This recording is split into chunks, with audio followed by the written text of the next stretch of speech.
All right, time to kick off Chapter 5. We're going to continue our looking at functions, focusing on linear functions and then linear equations. So at the end of this lesson, you want to be able to identify if it is a linear function and then also graph linear functions.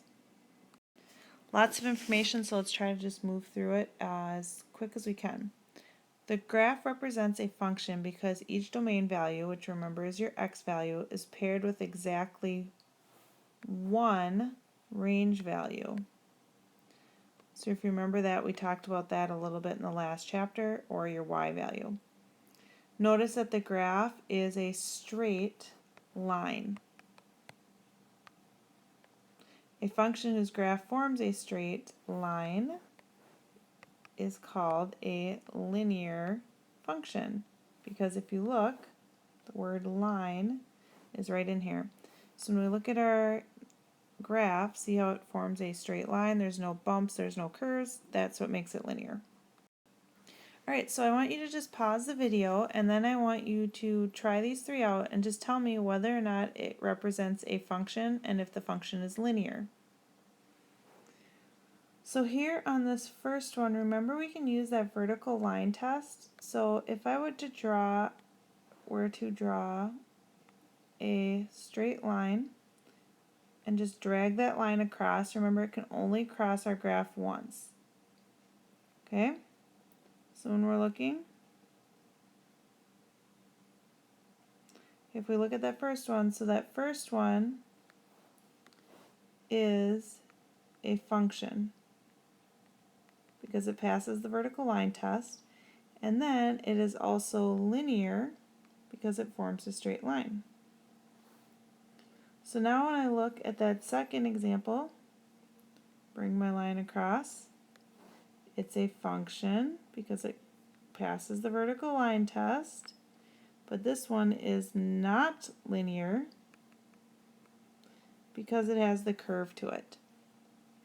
Now when we look at the third one, I'm going to go ahead and drag that across. Notice at this point, my line that was graphed, even though it's a line, is completely covered. So this one is not a function because it doesn't pass the vertical line test.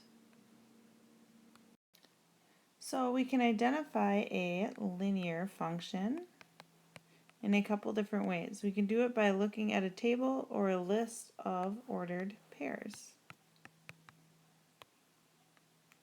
When we're doing this, we want to look for a constant change in x with a constant change in y. So let's look at an example of what that looks like. So here I have a table and we're going to look. So here our x is constantly changing by going up 1 every time. Our y is changing by going down 3 every time. So a constant change of +1 in x goes with a constant change of -3 in y. And then as you can see to the right, as those points are graphed, that gives us a linear function. Now this graph just proves what we were saying, but if we look at, because we have the constant change in x and the constant change in y, that's what makes it linear.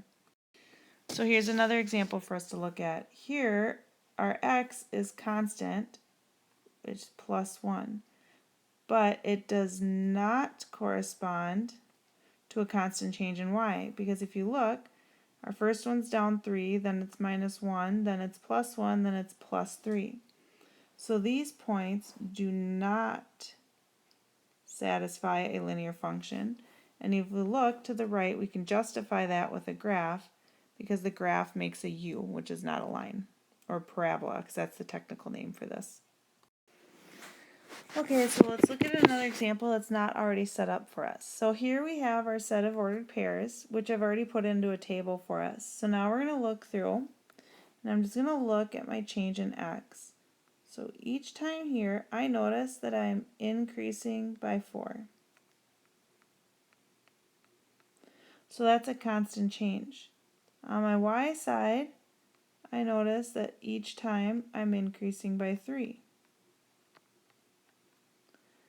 So here, this would be linear since we have a constant change in y and a constant change in x.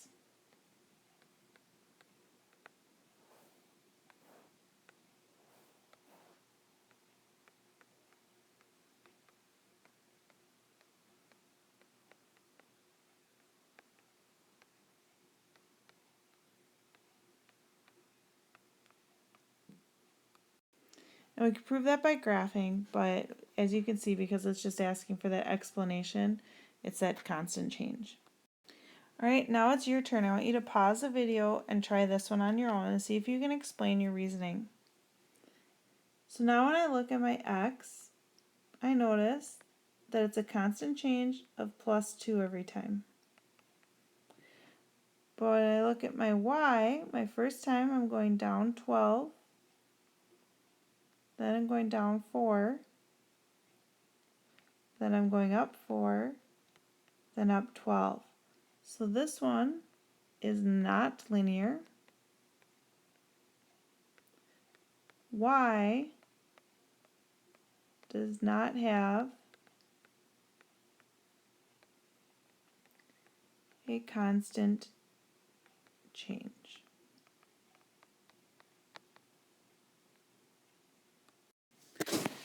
Now there is another way that we can identify linear functions. And that is to look at its equation. A function is linear if it is described by a linear equation. Well, what makes an equation linear, you may ask? The linear equation is any equation that can be written in the standard form, which is shown below. So standard form, which is super important, you should get this down, is ax plus by equals c.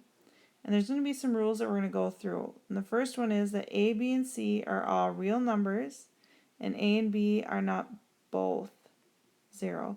And people always get confused with that. So a could be 0, b could be 0, but they can't both be 0 at the same time. Now here are a few other rules that are important to get down when we're looking at an equation in standard form. X and y have to both have exponents of 1. You can't see any other exponents on x or y. X and y cannot be multiplied by one another or multiplied together.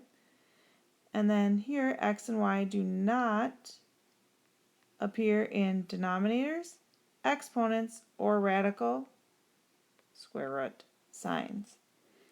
Okay, so if we look at a few examples, 3x plus 2y equals 10 is in standard form, so it's linear.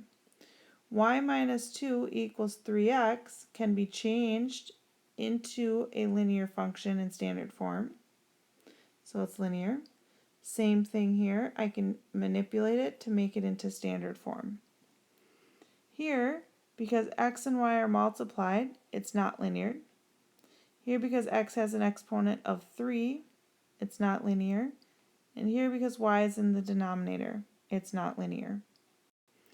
So here we just want to tell whether the function is linear by looking at the equation. Now here x is by itself. If you remember how we solve for a certain variable, we can manipulate our equation. So I'm going to get x and y on the same side. So now I have x minus 2y equals 4. So now we look. All of our numbers are real numbers. There's no x and y aren't being multiplied, there's no exponents, and nothing in the denominator, so this one would be linear because we put it in standard form. Now example 2 here would not be linear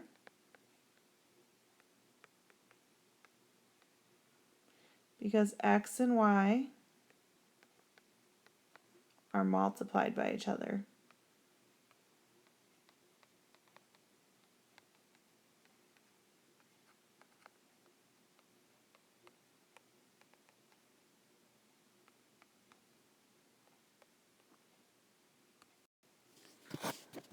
Now we're going to look at some real life examples. So a relationship between human years and dog years is given by the function y equals 7x, where x is the number of human years. So we want to graph this function and give its domain and range.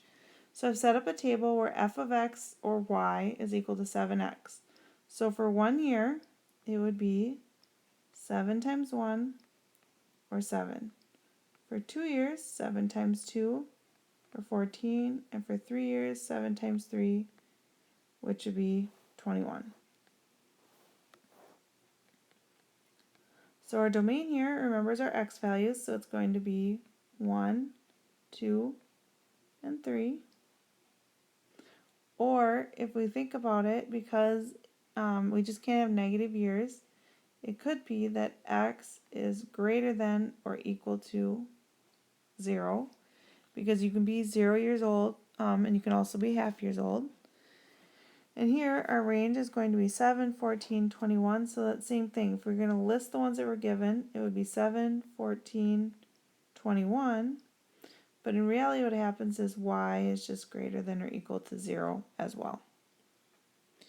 Now if you look, this one's already been graphed for us, but we can double check. So when x is 1, you should have a point at 7, which would be about right here. 2, we'd be at 14, which would be about right here. And we're at 3, we're at 21, which is right there. That wraps up our examples for this. Why don't you go ahead and get started on the homework and let me know if you have any questions on any of the concepts that you saw today.